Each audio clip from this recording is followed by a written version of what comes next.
Hi everybody. In this video we are going to discuss about the immune system in the body. Okay, immune system in the body. So here the human immune system. Okay, if you are looking at the immune system. Okay, in the humans. Okay, if you are looking at the immune system in the humans. Okay, in the humans, it consists of. Okay, it consists of the lymphoid organs. Okay, it consists of the lymphoid organs. Okay, it consists of the lymphoid organs. It consists of the tissues.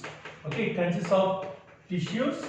It consists of the cells, and also very important one is the soluble proteins. Please remember, I am using the word soluble proteins, which are called as the soluble antibodies. So antibodies are nothing but what? A type of proteins. So here our human immune system consists of the lymphoid organs, the tissues, cells, and also the soluble antibodies. Okay, soluble antibodies. So here you have to remember one point when you are talking about the antibodies, that they are soluble proteins. Okay, that they are soluble proteins. Please remember that. So here just remember this, as I am underlining it as the important point. Okay, as the important point. So here we have seen that our immune system consists of the lymphoid organs, tissues, cells, and soluble antibodies. Now, one more point that we are continuously coming through the previous videos, and today I am going to just touch it. That is, we have to remember that our immune system is having one unique characteristic. Okay, one of the unique characteristic that our immune system has is that it is having the memory. Okay, it is having the memory, which means that our immune system can recognize the our own self cells and differentiate between, let me say that our immune system is having the ability to differentiate between the self cells and non-self cells, which means those which are entering into our body, either it is any molecule, foreign particle, or a foreign organism. If it is entering into our body has the ability to identify it, and if that same type of molecule or organism is entering inside, it is having the power to remember it. That's why we are saying that our immune system is having the characteristic known as what? The memory. Okay, it is having the characteristic known as the memory. And very important thing is that our immune system, okay, our immune system plays an important role. Okay, plays an important role even in different situations or conditions. Okay, important role. In which conditions it will play an important role? It will play an important role in allergic conditions. Okay, in allergic conditions, okay, it will be playing an important role. So allergic conditions are one that we have to remember, that it is playing an important role. So let us remember that our immune system plays an important role in allergic conditions, or let us say allergic reactions. Okay, during allergic reactions it plays a crucial role. Okay, in allergic reactions, and also in autoimmune diseases. So here autoimmune diseases, what do you mean by the word autoimmune diseases? There are some, for example, I'll quote one example here, like rheumatoid arthritis. Okay, rheumatoid arthritis. Here, if you are looking at this autoimmune disease, what happens is, we said that our body can differentiate and differentiate between self cells and non-self cells. But sometimes what happens is that our body loses the property of recognizing the self cells from the non-self cells, and in such cases what happens is, our own body cells are destroyed by the immune system. Okay, or by our own immune system. Our own immune system will try to destroy our own body cells, because it is losing the property of identifying and differentiating the self cells from the non-self cells. Okay, that is another point we have to keep in mind. But otherwise, what we said, our immune system is having a unique characteristic, that is what? Memory. If once any organism enters inside, it remembers that with which it fought, and if that same microbe, pathogen that enters again second time, it can remember. That is a unique characteristic of our immune system.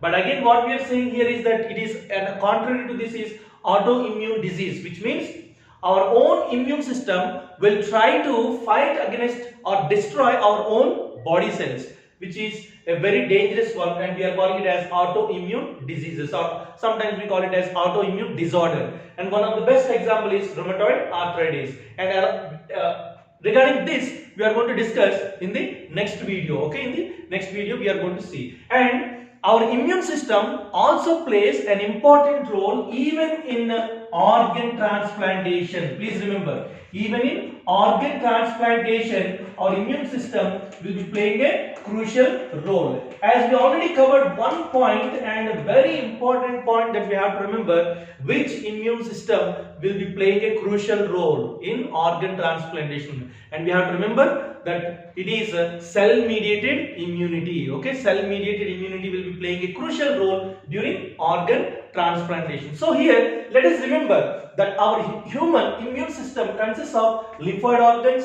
tissues, cells, soluble antibodies, and all these are important or consisting in the human immune system. And what is the unique characteristic of our immune system?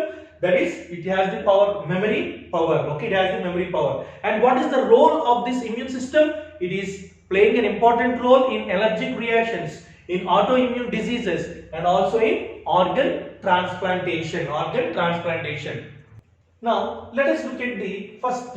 Okay, first we will look at the lymphoid organs. Okay, we will look at the lymphoid organs. So if you are looking at the lymphoid organs, okay, if you are looking at the lymphoid organs, here we should remember that lymphoid organs is the place. Okay, lymphoid organs, okay, is the place where the origin and maturation and proliferation of the lymphocytes will occur. We already studied the main cells in the immune system are what? They are the lymphocytes. Okay, the main cells in the immune system are lymphocytes. Please remember this. Okay, these are very important. Okay, these are the main cells which will be playing an important role in the immune system. And here these lymphocytes, okay, the place where these lymphocytes are present, okay, are called as the lymphoid organs. So let us make it very clear. Lymphoid organs are the place or where the origin, okay, or maturation, okay, maturation and proliferation, okay, origin and maturation and proliferation of lymphocytes will be taking place. Okay, proliferation of lymphocytes, okay, of lymphocytes will be taking place. So lymphoid organs are those, okay, are those where the origin, maturation and proliferation of lymphocytes occur. Okay, origin, maturation and proliferation of lymphocytes occur. Those are all called as what? The lymphoid organs. Now if you are looking at the lymphoid organs, okay, if you are looking at the lymphoid organs, we can say that these lymphoid organs can be broadly of two types. Okay, we can broadly classify them into two types. One, we can call them as primary lymphoid organs. Okay, one we can call them as what? Primary lymphoid organs. Okay, primary lymphoid organs. And at the same time, we can now even write it as the second type are called as what? Secondary lymphoid organs. Okay, secondary lymphoid organs. Okay, secondary lymphoid organs. So here the lymphoid organs can be broadly, okay, kept into two types, like primary lymphoid organs and secondary lymphoid organs. Now in primary lymphoid organs, what are the major organs, or what are those which are very important, where what will take place? There will be occurrence of the lymphocytes, or development or origin, maturation and proliferation of these lymphocytes will be taking place. Where is that place? That is the primary lymphoid organ, and the most important one is the bone marrow. Okay, it is the bone marrow. Please remember, it is the place where we also say that all the blood cells are formed. Okay, bone marrow is a place where all the blood cells are formed, and along with that, in the bone marrow, what are formed? Lymphocytes. They are also can be called as the blood cells. So in the bone marrow, okay, in the bone marrow, what will be formed? Lymphocytes. So that's why bone marrow is called as what? Primary lymphoid organ. Okay, primary lymphoid organ. At the same time, we can also say, if you can recollect in the previous videos, we said that if this is the bone marrow, okay, if this is the bone marrow where the lymphocytes are formed, okay, where the lymphocytes are formed. We also said that some of the lymphocytes will come outside. They will migrate to a one organ called as what? The thymus. Okay, they migrate to the thymus, and inside the thymus they will be maturing. They undergo the complete maturation and they are well developed. What are those? Lymphocytes. So those lymphocytes which moved out from the bone marrow entered into the thymus and matured in the thymus. Okay, matured in this thymus.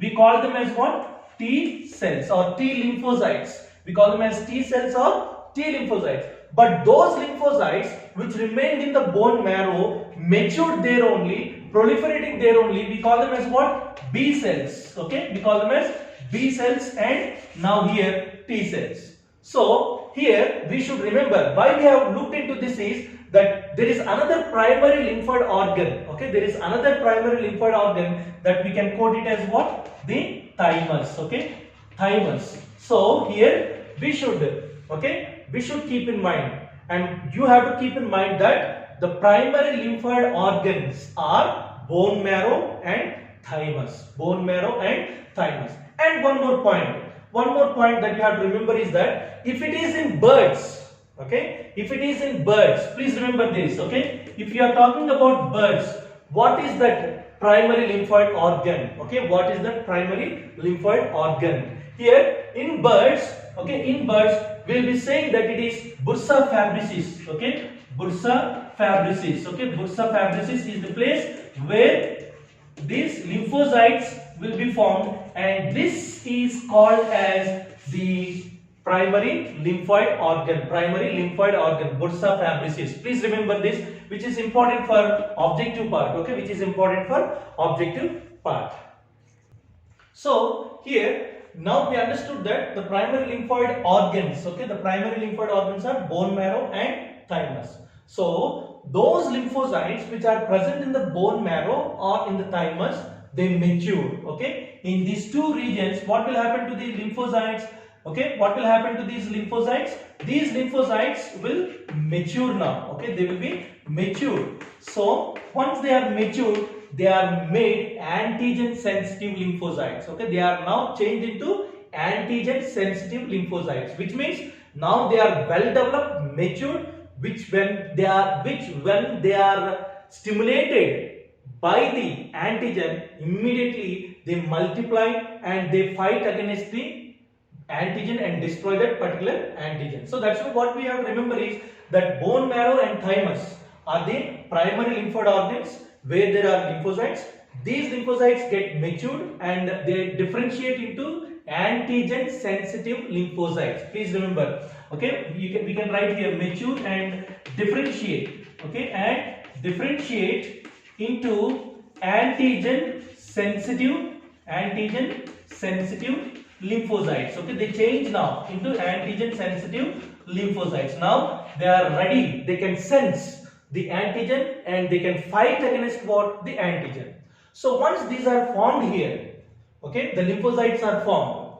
Now these lymphocytes which are matured, okay, which are matured and antigen sensitive lymphocytes, these lymphocytes will now, they will migrate.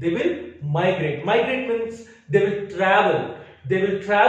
And they enter into what now? The secondary lymphoid organs. Please remember, they enter into the secondary lymphoid organs. So you have to remember, the mature lymphocytes that are formed in the bone marrow and in the thymus are now antigen, okay, sensitive lymphocytes, and they will be migrating to the secondary lymphoid organs. Now what are these secondary lymphoid organs? There are some which are very important ones that we have to keep in mind. The secondary lymphoid organs. One of the most important secondary lymphoid organ is the spleen. Okay, the spleen. And the next one is the lymph nodes. Okay, lymph nodes. Throughout our body we have these lymph nodes. Okay, and especially in the neck region, in the armpit, in the groin region, we have more number of these lymphatic vessels with lymph nodes. Okay, spleen, lymph nodes will be there, and these are very important, what we say it as the secondary lymphoid organs. And the other one, okay, the other one is what? Tonsils, okay, tonsils. And also the third, the fourth one, very important one where we should keep in mind, please remember, called as the Peyer's patches, okay, Peyer's patches, okay, Peyer's patches, okay, are present in the small intestine, where we will see the lymphocytes, okay, where we see the lymphocytes. So here the secondary lymphoid organs are now consisting of the mature lymphocytes. Please remember that.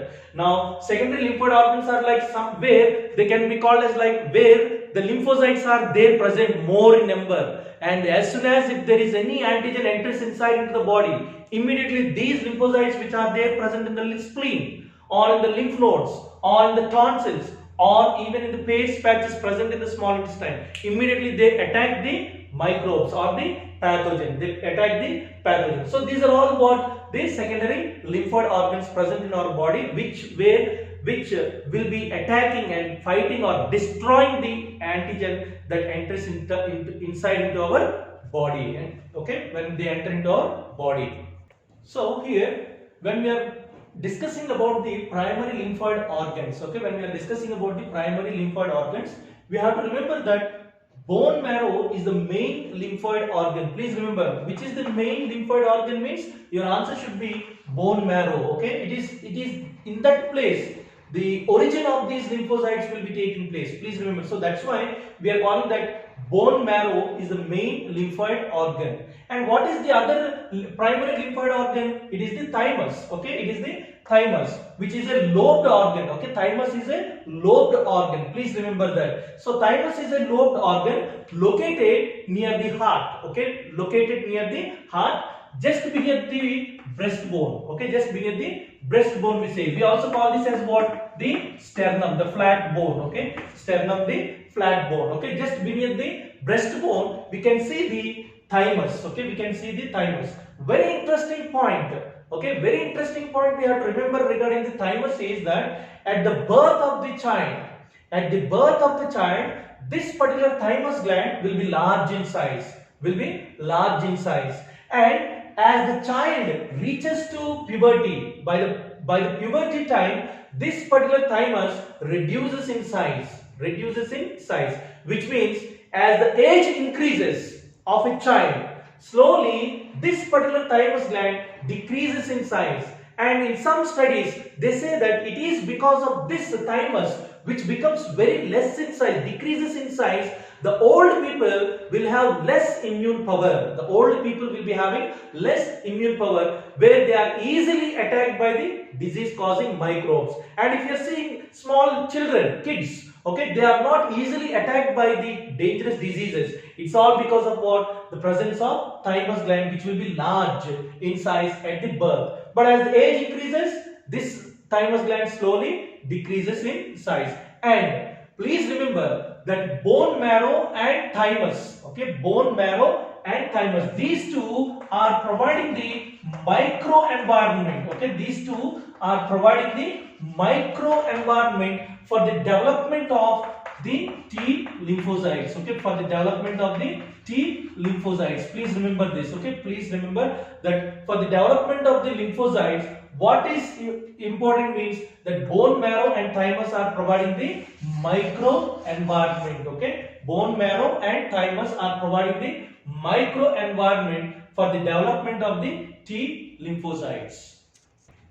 Here, now if you look at the secondary lymphoid organs, okay, the first secondary lymphoid organ that we studied, that we came across is the spleen. So spleen is a large lymphoid organ. Please remember, spleen is a large lymphoid organ, okay. Spleen is a large lymphoid organ which is bean shaped, okay, which is bean shaped, and in the spleen there will be the presence of the lymphocytes and the phagocytes, okay. There will be the presence of lymphocytes and as well as the phagocytes where they are present, okay, they are present in the spleen. So what is present in the spleen means lymphocytes and phagocytes, okay. And if you are looking at the main functions of the spleen, okay, the spleen acts as the filtering of blood, okay, acts as the filter of blood by trapping blood-borne microbes, okay, by trapping blood-borne microbes or microorganisms. So here we have to remember, it acts as a filtering of the blood. It filters the blood from by trapping the microorganisms that are there present in the blood. That's the first point we have to remember, okay. So at the same time, spleen is also acting as a reservoir of erythrocytes. Reservoir of erythrocytes means where they are reserved, they are stored, okay. Spleen is a region where the erythrocytes are stored. Erythrocytes are nothing but what? RBCs, red blood corpuscles, okay, red blood corpuscles. So these are stored, okay. So here these are simple points which we should keep in mind when we talk about the secondary lymphoid organs. The first one, the spleen. And when you talk about the lymph nodes, okay, when we talk about the lymph nodes that are also playing a crucial role in the immune system, okay, which are coming under as secondary lymphoid organs. These lymph nodes, okay, are present throughout the body. They are present throughout the body as the lymph nodes. So suppose there are different lymphatic vessels that are coming and joining at one point. Here is another one, okay, where there are different regions where these lymphatic vessels are coming and joining. The point where they join will form as one node. So here is a small node where the lymphatic vessels will come and join. Okay, here is another one where the lymphatic vessels join. So here these points are called as what? The nodes. Okay, these are called as the nodes. So we are calling them as what? Lymph nodes. They are like beetles, nodes. Okay, they are like beetles or nodes which will be present. In these nodes, there will be the presence of what? Lymphocytes. Okay, what will be present in these in the lymph nodes? Lymphocytes will be present. So whenever a microorganism enters inside into the body, and when they enter into the lymph, okay, tissue fluid, okay, when they enter into the tissue fluid, they are trapped in the lymph nodes. The antigens are trapped in the lymph nodes, and once they are trapped in the lymph nodes, so what will be trapped here? Antigens, okay, antigens are trapped. So once these antigens are trapped in the lymph nodes, then in the lymph nodes, what are there present? We said lymphocytes. So these lymphocytes are stimulated. These lymphocytes are stimulated. So these lymphocytes will go and destroy the antigen. Okay, they will go and destroy the antigen. So these are simple basic points that we have to keep in mind when we talk about the second, okay, lymph nodes, that is coming under as the second one under secondary lymphoid organs. Secondary lymphoid organs. And now the next one is, we call it as MALT. Okay, MALT. Mucosa associated lymphoid tissue. Mucosa associated lymphoid tissue. As the term indicates, okay, this lymphoid tissue is present throughout the lining of the major tracts. Okay, throughout the lining of major tracts of our body. Okay, so here what we should remember is that lymphoid tissue is also lining the various types of tracts present in our body. Like if you are taking the respiratory tract, okay, respiratory tract, okay, respiratory tract is lined with what now? The MALT, okay, lymphoid tissue. Please remember it as lymphoid tissue. Respiratory tract is lined with lymphoid tissue. And also what? The digestive tract, okay, the digestive tract. Even the digestive tract is also lined with what? The lymphoid tissue, okay, lymphoid tissue. And the third one is the urogenital tract, okay, urogenital tract. Okay, even the urogenital tract is also lined with what? The lymphoid tissue.